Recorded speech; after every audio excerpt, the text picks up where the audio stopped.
अक्टूबर 2023 को हम सभी लोग मन की बात के कार्यक्रम में एकत्रित हुए और मन की बात के कार्यक्रम सुनने के बाद वोटर चेतना महाअभियान के अंतर्गत लोगों को नए वोट बढ़ाने और जो पुराने वोट हो गए या जिनके वोट जो लोग बाहर निवास करने लगे हैं, बाहर अन्य शहरों में स्थापित हो गए, ऐसे लोगों के वोट कटवाने का काम जो है भारतीय जनता पार्टी के द्वारा किया जा रहा है। बहुत सारे लोग ऐसे नौजवान हैं जिनकी उम्र 18 साल की पूरी हो चुकी है, उसके बावजूद उनके वोट नहीं बने। भारतीय जनता पार्टी ऐसे नौजवान लोगों का वोट बढ़वाकर उनको भारतीय जनता पार्टी से जोड़ने का काम करेगी, क्योंकि भारतीय जनता पार्टी चाहती है कि जो नौजवान हैं उनका भी देश के विकास में योगदान हो सके और वो भारतीय जनता पार्टी के साथ जुड़कर देश के विकास में अपनी महत्वपूर्ण भूमिका निभा सके। इसीलिए भारतीय जनता पार्टी ने वोटर चेतना अभियान के अंतर्गत ऐसे लोगों को जागरूक करने का काम किया है जिनकी उम्र 1 जनवरी 2024 को 18 साल की पूरी हो जाएगी। ऐसे नवयुवक और नवयुवतियों का वोट बनाने का काम किया जाएगा। आज बीएलओ सभी अपने जहाँ पे हम लोग मतदान स्थल पर बीएलओ से संपर्क करेंगे और फार्म भरवाकर नए लोगों के वोट बनवाने का काम करेंगे। इसके अलावा आपने देखा होगा कि हमारे देश के प्रधानमंत्री जी ने जो है बहुत बड़ा एक निर्णय लेते हुए, एक अध्यादेश लाते हुए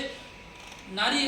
बंधन अधिनियम बिल को पारित किया है, जिसमें महिलाओं को 33% हिस्सेदारी देने का काम किया है। चाहे वो किसी चुनाव में टिकट की बात हो या लोकसभा विधानसभा चुनाव की बात हो, उसमें 33% महिलाओं को हिस्सेदारी देने का महत्वपूर्ण काम जो है हमारे देश के प्रधानमंत्री जी ने किया है। मैं चाहता हूं कि हमारे बीच में मातृशक्ति के रूप में हमारे नगर की उपाध्यक्ष बबीता वर्मा जी मौजूद हैं, उनका भी माल्यार्पण कर स्वागत किया जाए और महिला पदाधिकारियों का हम लोग माल्यार्पण कर उन्हें शुभकामनाएं देंगे और इस उम्मीद के साथ में ये है कि वह हमारे क्षेत्र का प्रतिनिधित्व करेंगी और क्षेत्र को आगे बढ़ाने का काम करेंगी, क्योंकि महिलाओं ने जो है हमारे देश के विकास में बहुत महत्वपूर्ण भूमिका निभाई है। इसीलिए हमारे देश के प्रधानमंत्री जी ने जो है नारी बंधन अधिनियम बिल पारित किया है। मैं चाहता हूँ कि तालियों के साथ हमारे देश के प्रधानमंत्री जी का जो है अभिनंदन किया जाए, उनका स्वागत किया जाए और उन्होंने महिलाओं को आगे बढ़ाने का काम किया है। अभी तक तमाम राजनीतिक पार्टियां रही जिन्होंने महिलाओं के वोट लेने का काम किया, लेकिन महिलाओं को हिस्सेदारी नहीं दी है। पहली बार जो है देश के इतिहास में